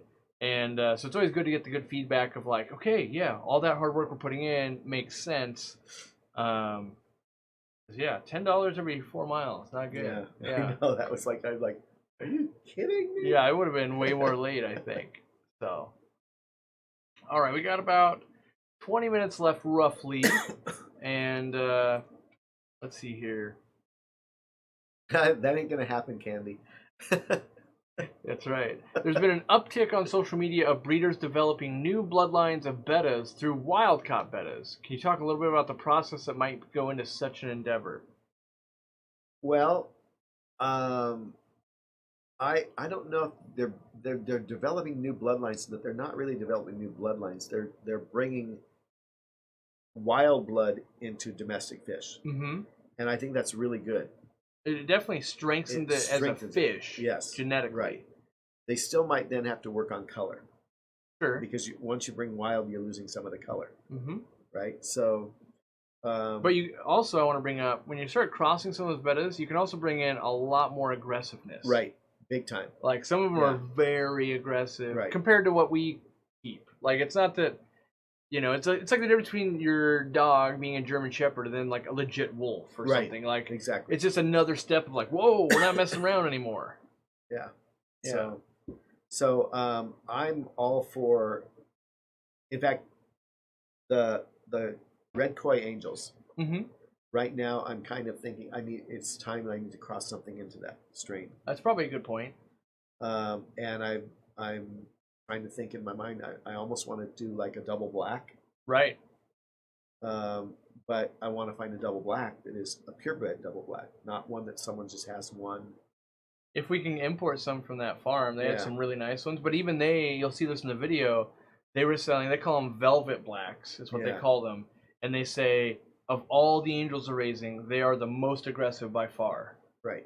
And it's just that strain. Well, you know, I noticed that the black rams are the most aggressive rams I've ever seen too. And I almost wonder if it's the black coloration. Because scientifically I haven't thought it through, but it just seems like the black fish tend to be more aggressive towards each other. Yeah. Well, C. Cunningham donated $10 to the toll fund. So, awesome. Yeah, we're one step closer. Yeah. We're actually, he actually came over, he had a choice coming over tonight or tomorrow night, and because we're planning our trip to Peru. Right. So we want to make sure we're like kind of booking the same flights. He's got a crazy schedule he's got to do before we can fly out to that thing. And so we're going to do a little bit of planning. So. Right. Ooh, now you're really getting the money. There you go. The money's coming in. So you got another $10 from Big D Smoke. He's down in Tacoma. Oh, okay. So you might get to meet him locally someday. And then Bracken's also semi-local. $50. So nice. I think that'll get you here another time now. The top 3 favorite egg scatterers. Easy to get full size, rewarding, or something else. Top 3 egg scatterers. Number 1, well, 1 out of 3 for me is always going to be white clouds. Because they're just like original gangsters. Like awesome. I haven't kept white clouds for a while, but I agree. You need to, just because I swear it brings you back to like a center of like, this is a really good fish. It's cheap. Everyone should be playing with it at some point. The last time I had white clouds is when you did the thing in the club. Yeah, the white cloud race. Right. Yeah. Right. And I wasn't doing the race. I just got some of the ones that were raced. Oh, okay. Right. Yeah. But yeah, white clouds. For me, the second one would be the turquoise rainbows. Turquoise or neon blues? I'm sorry. Okay. Neon blues. Yeah. Neon blues. The third favorite egg scatter. I haven't done that many egg scatters, to be honest. I'm really lazy with Infusori and all that. So if you count it, I put rice fish on there because I really love them, but they don't really scatter. That's not a scatter. Yeah, I know. I was going to say, actually, it's an African cichlid. That scatters them? I'm pretty sure it was because I used to breed them over marbles. Oh. Not Leilupi, the yellow. For Charday? Is that what they were? For Charday, but I think they still lay eggs like in a central. They don't scatter them. These would just. All I had was marbles. Huh. They spawn and then you take them out and the eggs all hatch. I can think of like those killies, the Tanzanian killies that would do that, but even they. I did those too. Yeah, those are cool fish too. But as far as egg scatters go, I don't. But I think more of egg scatters like rasboras. Yeah, and tetras, and I just haven't done much of that. What about zebras? Like zebra danios? Yeah. I've never bred them. Everybody has bred those, right? Yeah, right. You know how small those fry are? I remember a guy. Dinky. Yeah, a guy who did raise them purely out of wanting to do it. He was a super cool guy. I went over to Conway. Yeah. Yeah, just out of wanting to do it. Yeah. They're probably one of the easiest egg scatters to spawn. I think white clouds, and then number 2 it would be cherry barbs are really easy. Cherry barbs are cool. Yeah, cool fish and easy and super easy. What I like about cherry barbs, very, very easy to sex even for a newbie. Because it's like, oh, one looks great, one looks I did those lipstick barbs for a while. Yeah. And they were super cool to raise from a baby because of how they supported themselves in the water. Mm-hmm. But again, that's a fish where you go to the local fish store and see if they want them first because there is no demand. I think we told you no, and then they sold really well. I know. I'm pretty sure I was like, dang it, Dean, we don't want that because anytime I've ever brought them in, they didn't do well. Yeah, exactly. But maybe because they were in your fish room when we filmed it or something, they did better. Or I don't know. I don't remember. So we've got more for the Taco Fund. Fast lane money from Ginger Graves, which you may have met her at the AGA. Maybe. She came. Yeah. Learn something new and clever every video with Dean. I'm hoping to breed some betta coquinas. That's cool fish. Yeah. Yeah, that's cool fish. We've got $10 for tacos from David Reynolds. Twin City Guppies with another $10. Send us some more of those super guppies. Yeah. Well, so Twin City Guppies is actually going to be here next month, I think. No way. Him and his wife are coming for a vacation and bringing one of the kids. Awesome. And it's only like 3 or 4 days, but whatever they want to do, I'm going to try and make myself as available as I can, which, that being said, like, that might only mean a day and a half, but I'll do what I can. So that'll be fun. When are they coming? In a month or so? I want to, and this without me knowing, I want to say it's like June 12th or something. I might be out of school by then. I don't know. So maybe Dean will hang out with you. But nicest people on the planet. Yeah. David Reynolds, fast lane money. All right. And then Keanu R. Not sure if you've already talked about this, but I'm wondering what's the oldest betta you've ever seen. My guy has been going for the last 5 years and looks like he doesn't have very long left. 5 years is a long time. Yes. That's probably a well taken care of fish. And if you compare it to them in the wild, that's probably 3.5 years longer than they normally would live. Yeah. Yeah. So I just want to point out, LS2 Kid, you only get an answer if you get a donation. How nice. That's actually not how it works. You wasted your question there by answering something completely irrelevant. So we've been going between the two. Yeah. But so Charlie donated $10. New member from Eli Johnson. What I was going to mention about bettas and longevity, a lot of times what gets them is actually genetic deformities. Like they get a lot of tumors and just like they're highly inbred. So a lot of it is just I don't want to call it bad genetics, but like it's not necessarily bad. It's like that inbred genetics. Yeah, like pugs and just like dogs like that, where it's like no, they're really great. It's just because they're so pure that leads to some of the problems. And that is why in my case with the rainbows. Yeah. When Gary comes out, I try to get those eggs. Mm-hmm. It injects new blood. I do that with my rams. A lot of people don't know that, but I will get, if I see a really cool pair of rams, I'll get a pair of rams and bring that blood in. That's what I need to do with the angels also. It's time. Right. We've been, almost 5 years on those now? Or 4 years? That's crazy if it is, because it doesn't seem that long. It doesn't seem that long, but I've been really busy for a long time, and so a lot of, I didn't know. My wife told me the other day we've been in this house for 4 years. In my mind, it's still like 18 months. I know. It's been 4 years though. Yeah. All right, so now you got to pay up, Dean.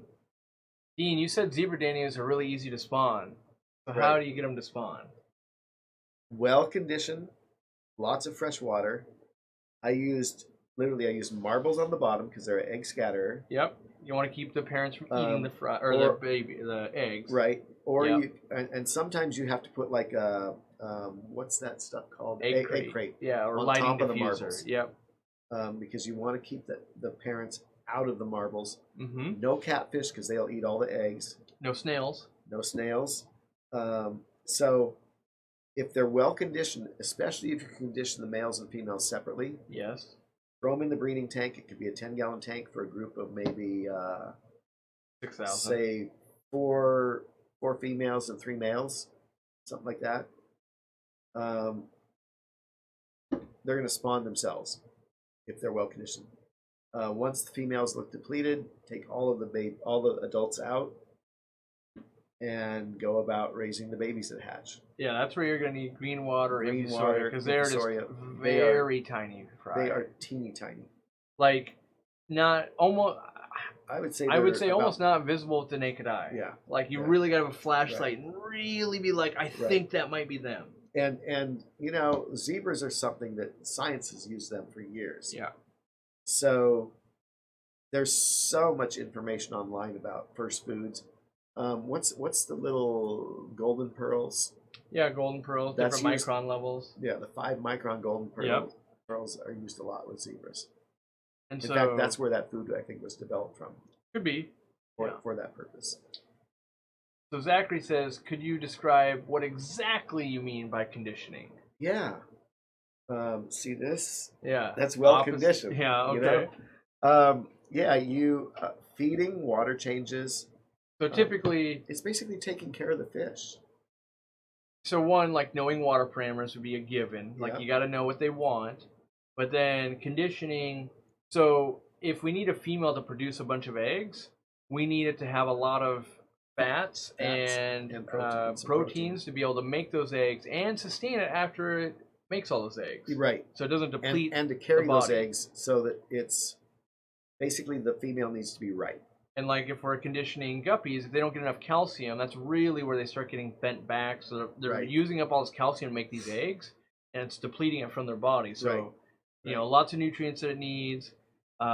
When you start stacking on foods, typically you're gonna have to stack on water changes because we're doing all this extra stuff going on.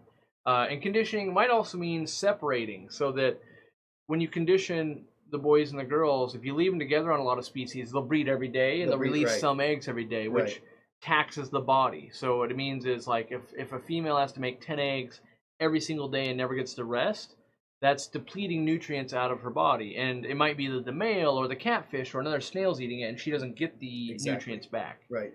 But if you can kind of make it so she doesn't have to breed and you're feeding her really well, then she is packing on nutrients, and then when she goes to spawn, typically there's going to be a lot more at one time, and then you kind of remove and you can put that conditioning back together. And it could also be temperature. And one of the things that I don't mess with a lot is water parameters. I tend to adapt the fish to my tap water. Me too. Because it's easier than messing with. Now there's obviously times when I put Indian almond leaves in or calcium or coral, but still it's my tap water. I haven't gone out and tried to manufacture water. Sure. And I have a RO unit, but it probably hasn't had water run through it for 3 years. I believe that 9 out of 10 species I ever touch, I don't have to change my water. Like people be like, you can't breed African cichlids at 7.0. Like everyone I've ever bred was at 7.0, or vice versa. Every once in a while, like I think the only legit thing I ever changed my water for to be successful was crystal shrimp. Yeah, because I had to use like ADA soil essentially. Right. And you can use some other soils now, but at the time there was pretty much only ADA was available. But even that, you're letting the soil buffer the water. Right. When you did a water change, you weren't pre-buffering it. I don't do water change. In that tank, I bred it for like 2 years without doing a water change because they just bred so well. Yeah. I didn't want to disrupt them. Yeah. More calcium in the water would be crushed coral is the best, I think. Crushed coral will dissolve some in. Cuttle bones another Cuttle bone way. works, yeah. What sea chem equilibrium would be a way. Yeah, I'm not big Wonder onto that. shells. Wonder shells work really Yeah, good. wonder shells are like 98% calcium. Yeah, I mean, maybe not quite that high, but they're mostly calcium for sure. right. That's one of my preferred methods. Yeah, I would say those are all good. Did you know tweed ales are from Scotland? Tweed ale is? Yeah, I did not know that. yeah. It's 3 a.m. there. Go to bed. Have you ever converted used saltwater rock into a freshwater tank? And how would you recommend doing that? Never done it. I don't know I've done that it with wood. I don't know that I've ever taken it from an actual saltwater tank, like alive. What's going to happen is you've got all these creepy crawlies, bacteria, maybe worms and crustaceans and stuff in the rock.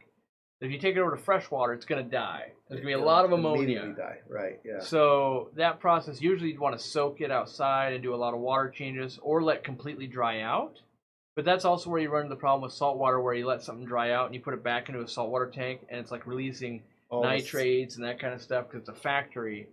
But you basically have to dilute that out, and then yes, coral can be used in freshwater. It doesn't have the same dissolving rate that like crushed coral does. Right. Surface area is a lot lower, but it will work. But you gotta, I'm trying to think of the right word, like cleanse it, I guess, or get it. It's hard to cleanse it though because there's so many microorganisms inside, and there's going to be like and they're purple going to die. Algae, and, right? Yeah, so right. Ammonia and stuff almost gets trapped in there. So that's why you have to like soak it for a long time, and water change and soak and water change.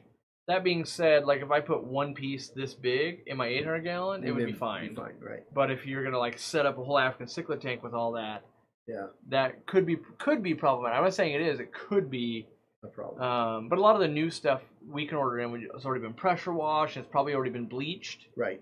Which maybe that would do it. Maybe if you just bleach it, that would break stuff down. Then you really got to get the bleach out. For sure, yeah. But that you can get the bleach out by soaking it. Yeah, and dechlorinating it. So maybe bleaching. I don't know the perfect way, but I was thinking, wait, if they bleach it before we get it, that's probably the reason they're bleaching it. Because if they don't, no, I think the reason they're bleaching it is so they can ship it. Could be.